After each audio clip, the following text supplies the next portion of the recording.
Halo teman-teman, berjumpa kembali di channel Nila Lovers. Selamat pagi, selamat siang, selamat petang, dan selamat malam. Assalamualaikum warahmatullahi wabarakatuh. Salam sejahtera untuk kita semua. Kali ini saya akan membahas tentang keuntungan budidaya ikan nila dengan teknologi bioflok. Teknologi mutakhir bioflok digunakan dalam budidaya ikan nila. Ikan nila dipilih karena kelebihannya seperti adaptif terhadap perubahan iklim.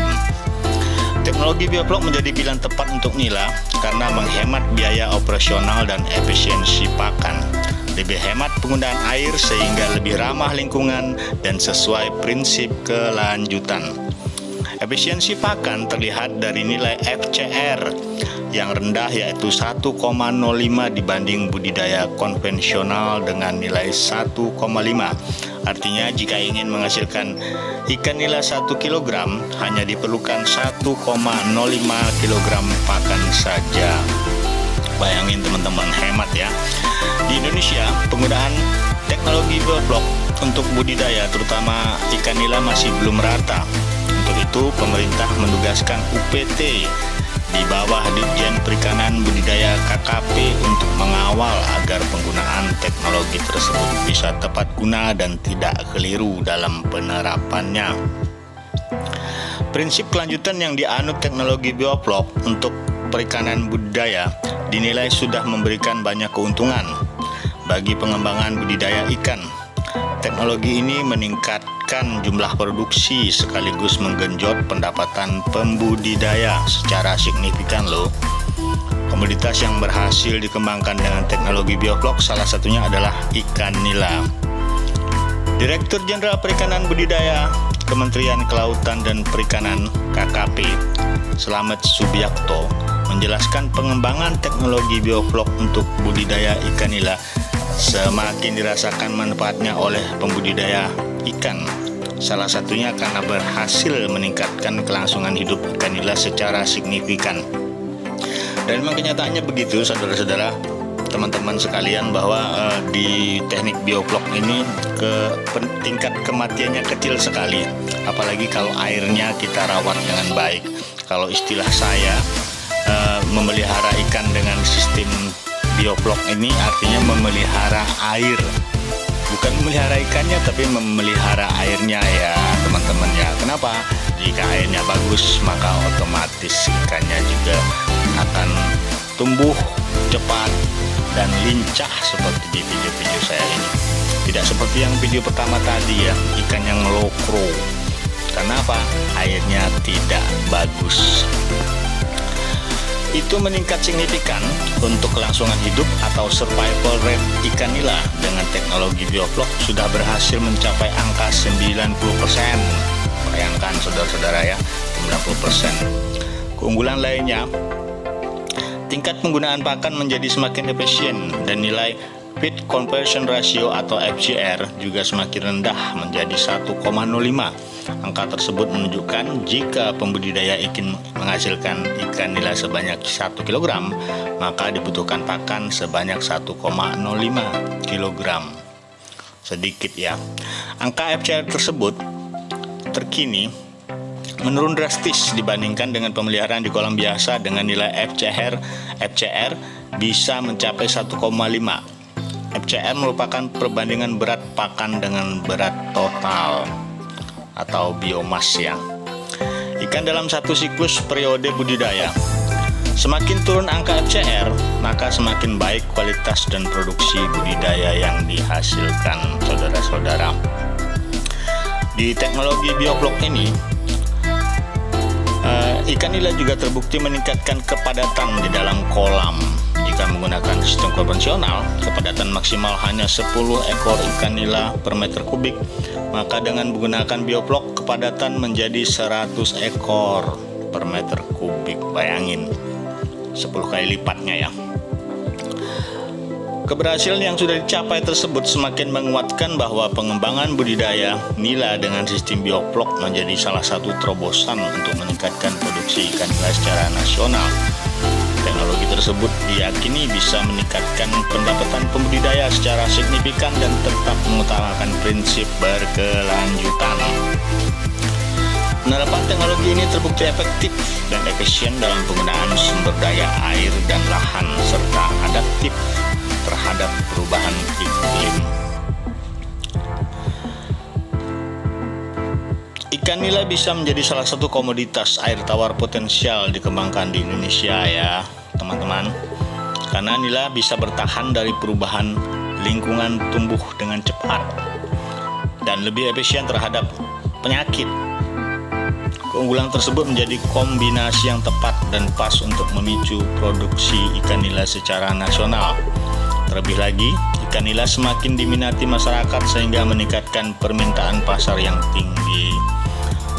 Konsumen penyuka nila tidak hanya dari dalam negeri, tapi juga dari luar negeri, saudara-saudara. Komoditas ekspor merupakan untuk ke Amerika dalam bentuk filet biasanya. Oleh karena itu, produktivitas harus dipacu terus. Melihat keunggulan dan keuntungan penggunaan teknologi bioflok, mendorong penggunaan teknologi tersebut bisa semakin meluas ke berbagai pelosok Nusantara. Penyebaran teknologi tersebut salah satunya bakal dilakukan Unit Pelaksana Teknis atau UPT Ditjen Perikanan dan Budidaya. Pelibatan UPT untuk penyebaran bioflok ke seluruh daerah agar teknologi tersebut bisa tepat guna dan tidak keliru dalam penerapannya. Dengan kata lain, teknologi bioflok akan terasa keunggulan dan keuntungannya jika mengikuti kaidah cara budidaya ikan yang baik, seperti penggunaan benih unggul, pakan sesuai standar nasional Indonesia, serta pemantauan kualitas air budidaya. Jadi itu dia air yang penting ya. Teknologi ini mampu menyediakan sumber protein dengan harga yang terjangkau oleh masyarakat. Teknologi bioflok mampu menyediakan dua hal sekaligus, yaitu program perbaikan gizi dan penyediaan lapangan pekerjaan bagi masyarakat. Salah satu daerah yang menerapkan bioflok untuk ikan nila adalah Kabupaten Sukabumi, Jawa Barat. Melalui ada kelompok pembudidaya ikan nila atau Pokdakan Indra Makmur namanya ya. Menurut Ketua Pokdakan Indra Makmur, Samsul Bahari, dengan bioflok ikan nila yang dihasilkan lebih gemuk dan kandungan air dalam daging lebih sedikit. Biaya investasi kelompoknya dengan menggunakan bioflok, pembuatan kolam beton ukuran 15 meter kubik dibutuhkan 2 juta rupiah. Pengadaan pompa air 500.000, biaya operasional seharian. Total biaya operasional sekitar 3,9 juta ya teman-teman ya. Dengan periode pemeliharaan selama 3 bulan, si Samsul ini menjelaskan dapat diproduksi 279 kg ikan nila dengan ukuran panen 200 gram per ekor. Kalau saya kemarin sekitar 300 gram ya per ekor ya, tapi 4 bulan sampai 5 bulan. Jika harga per ekor diasumsikan 26.000, maka pendapatan counter kelompok tersebut dari sekali panen bisa mencapai sebesar 7 juta. Keuntungan bersih budidaya ikan nila sistem bioflok yang dapat saya peroleh dari setiap kolam mencapai 3,1 juta per siklus katanya. Saya memiliki 10 unit kolam dengan rincian 2 bak tandon dan 8 kolam budidaya, sehingga pendapatan bersih selama periode budidaya yang saya lakukan dapat mencapai 24,8 juta. Wow, gede kan, saudara-saudara? Itu yang dilakukan oleh Samsul. Kepala Balai Besar Perikanan Budidaya Air Tawar BBPBAT Sukabumi, Supriyadi, mengatakan ikan nila dipilih untuk sebagai komoditas lanjutan sistem bioflok karena nila termasuk kelompok herbivora. Dengan demikian proses pembesarannya bisa berjalan lebih cepat. Selain itu, menurut Supriyadi, ikan nila dipilih karena mampu mencerna flok yang tersusun atas berbagai mikroorganisme, yaitu bakteri, alga, zooplankton, fitoplankton, dan bahan organik sebagai bagian sumber pakannya. Kemampuan tersebut nilai menguntungkan dalam budidaya ikan nila. Keunggulan yang dihasilkan dari budidaya bioflok memang banyak, termasuk meningkatkan kelangsungan hidup hingga lebih dari 90% ya saudara-saudara. 90% berarti kalau 100 ekor yang hidup 90 ekor, dan tanpa pergantian air, jadi airnya hemat ya. Nah, tapi airnya juga air bersih sih ya, air sumur bor gitu kalau bisa. Kalau seperti air sumur saya banyak zat besinya ya, sehingga agak susah. Tapi saya coba lumayan juga, cuma ya agak repot ya seperti ini. Saya harus menyaring dan sebagainya. Padahal kalau sebenarnya di sistem bioflok itu tidak perlu lagi kita membuat saringan-saringan. Tapi di kolam saya, apa boleh buat, saya harus menyaring karena tingkat kadar garamnya, bukan kadar garam, kadar besinya, zat besinya itu tinggi sekali. Dan memang agak asin, tapi kalau masalah kadar garam agak tinggi sih nggak masalah juga, karena memang ikan nila itu membutuhkan kadar garam di dalam tubuhnya. Keunggulan tersebut membuat bioflok tidak mengganggu lingkungan sekitar dan dapat disinergikan dengan budidaya tanaman, misalnya sayur-sayuran dan buah-buahan. Hal ini dikarenakan adanya mikroorganisme yang mampu mengurai limbah budidaya menjadi pupuk yang menyuburkan tanaman. Diketahui ikan nila secara nasional terus mengalami peningkatan, dan itu ditandai dengan capaian produksi pada tahun 2016 sebesar 1,1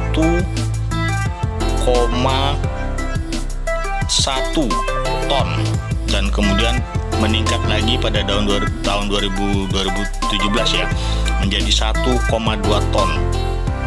Adapun sentra budidaya ikan nila di Indonesia terdapat di Jawa Barat, Sumatera Selatan, Sumatera Barat, Sulawesi Utara, dan Sumatera Utara. Walaupun di Kalimantan Barat masih belum terlalu populer, tapi saya mencobanya ya. Saya tetap mencoba dan alhamdulillah ya, ada aja hasilnya, dan memang untungnya tidak terlalu besar, tapi tingkat kelangsungan kehidupan ikannya tinggi juga, lumayan ya. Ada 10 fakta menarik tentang ikan nila yang harus kita ketahui ya saudara-saudara ya. Ikan yang paling banyak dibudidaya kedua setelah ikan mas, kemudian ikan nila makannya alga dan pakan ikan nabati lainnya. Budidaya ikan nila merupakan alternatif berkelanjutan dari ikan liar lainnya dan membutuhkan pakan berbasis protein hewani. Kemudian budidaya ikan nila dengan pola makan vegetarian dapat mengurangi biaya budidaya ikan nila. Bisa diberikan sayur-sayuran ya, tumbuh-tumbuhan bisa. Seperti saya kasih kangkung, saya kasih daun singkong, saya kasih daun pepaya.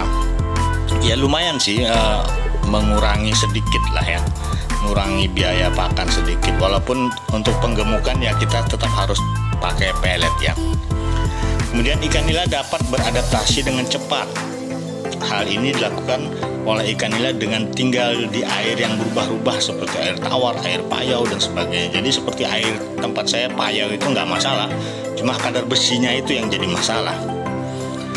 Kemudian ikan nila yang diolah dengan dikukus, dipanggang atau direbus merupakan sumber protein, nutrisi, dan asam lemak esensial yang baik. Kalau digoreng, ya enak juga sih.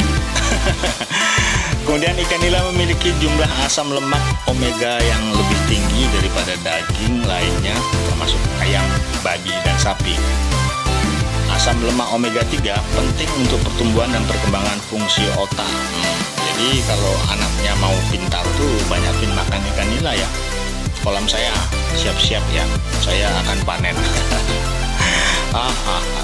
Ikan nila liar memiliki jumlah asam lemak omega 3 yang lebih tinggi daripada ikan nila yang dibudidayakan.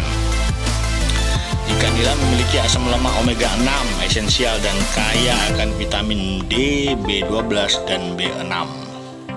B12 sangat penting untuk fungsi saraf ya. Kemudian B6 sangat penting untuk membantu metabolisme lemak dan protein, dan vitamin D penting untuk kekebalan tubuh. Kemudian ikan nila memiliki jejak karbon yang lebih rendah daripada daging merah.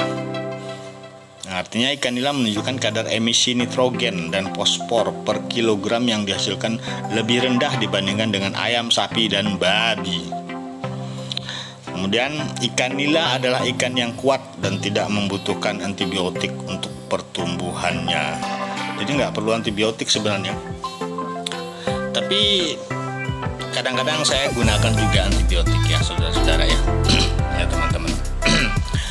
Di video saya ini juga saya tadi memperlihatkan kenapa saya membuat saringan dan sebagainya, karena memang air di tempat saya itu susah. Saya mempunyai sumur, itu sumurnya kadar garamnya dan kadar zat besinya tuh tinggi, sehingga saya harus membuat saringan-saringan yang sederhana saja, yang tidak terlalu mewah, untuk supaya air saya bisa terawat. Ya demikianlah teman-teman, sedikit pengetahuan tentang nila yang harus kita